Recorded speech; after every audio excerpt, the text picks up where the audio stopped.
శ్రీ గురుభ్యో నమః. శ్రీమాత్రే నమః. అందరికీ నమస్కారం. టిఫిన్ చేసి పూజ చేయవచ్చా అనే సందేహం చాలామందికి కలుగుతుంది.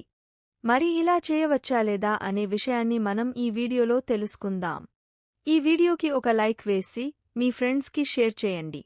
అలాగే జై శ్రీకృష్ణ అని ఒక చిన్న కామెంట్ చేయండి. అలాగే దయచేసి వీడియోని స్కిప్ చేయకుండా పూర్తిగా చూడండి. దైవారాధన స్వచ్ఛమైన సంకల్పంతో చేయాల్సింది. ఇంద్రియ నిగ్రహం, ఏకాగ్రతతో పూజలో పాల్గొనాలి. దైవాన్ని త్రికరణ శుద్ధితో వేడుకోవడం కోసం కొన్ని నియమాలు ఏర్పాటు చేసుకున్నాం. త్రికరణాలు అంటే మనస్సు, వాక్కు, కాయకర్మ. మనసులో దేవుని రూపాన్ని ఆవహించుకుని ప్రార్థించాలి. మాటతో వేడుకోవాలి. వాటికి ఆధారమైన శరీరాన్ని ఆ రెండిటితో సమమయం చేయాలి. అదే కాయకర్మ. ఆకలి దప్పులు దేహానికి సంబంధించినవే. శరీరం, మనసు రెండూ ఒకదానిపైన ఒకటి పెత్తనం చెలాయిస్తుంటాయి. శరీరం ఏదో వాంఛిస్తూ సమయం, సందర్భం లేకుండా మనసును ఆడిస్తూ ఉంటుంది.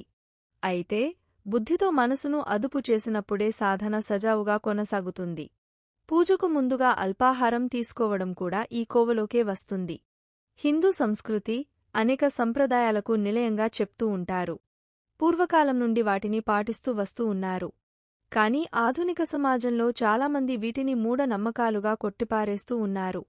కాని పెద్దవారు చెప్పిన ప్రతి విషయం వెనుక ఎంతో పరమార్థం దాగి ఉంటుంది. అలాంటి సాంప్రదాయం లేదా ఆచారాలలో ఒకటి టిఫిన్ చేసి పూజ చేయవచ్చా అనే సందేహం చాలామందికి కలుగుతుంది. పూజకు ఎంతో ప్రాధాన్యత ఉంది. భగవంతుడిని ఆరాధించి మీకు ఉన్న కష్టాలు చెప్పుకొని కావాల్సినవి అడుగుతూ వరాలను పొందే గొప్ప ప్రక్రియ పూజ. మనుషులకు చెప్పుకునే కష్టాలు కొన్ని ఉంటాయి. అలాగే చెప్పుకోలేని కష్టాలు కొన్ని ఉంటాయి. ఆ చెప్పుకోలేని కష్టాలను కూడా దేవుడు ముందు చెప్పుకొని కష్టాలను తీర్చుకోవచ్చు. అయితే టిఫిన్ చేసి పూజ చేసుకోవచ్చా అనే ఆలోచన చాలామందికి ఉంటుంది.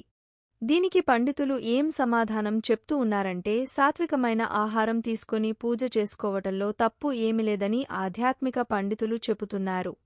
అసలు పూజ అనేది ఉదయాన్నే చేసుకుంటూ ఉంటారు. ఉదయం 5 లేదా 6 గంటలలోపు పూజలు చేస్తే ఆ సమయంలో అసలు ఏం తినాల్సిన పనిలేదు కదా. అందులోనూ సూర్యోదయానికి ముందే పూజ ముగించాలని పెద్దలు చెప్తూ ఉంటారు.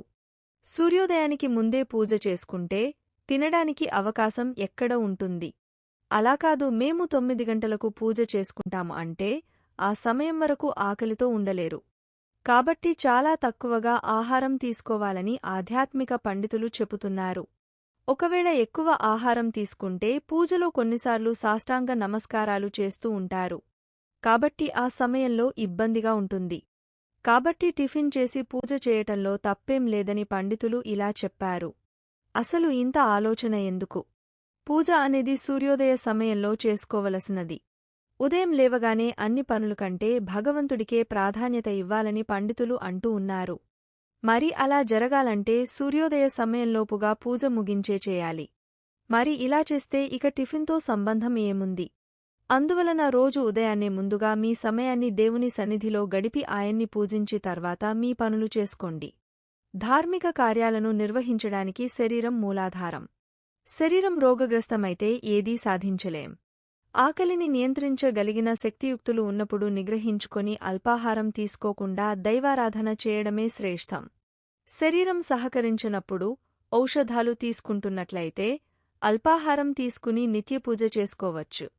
యాగాలు, వ్రతాలకు మాత్రం ఈ మినహాయింపు వర్తించదు. ఈ వీడియో గనుక మీకు నచ్చినట్లయితే ప్లీజ్ లైక్ చేసి మీ ఫ్రెండ్స్కి షేర్ చేయండి. అలాగే మా కొత్త వీడియోస్ మీకు వెంటనే చేరాలంటే మా ఛానల్ని సబ్స్క్రైబ్ చేసుకొని పక్కనే ఉన్నటువంటి బెల్ ఐకాన్ని ప్రెస్ చేయండి. ధన్యవాదములు.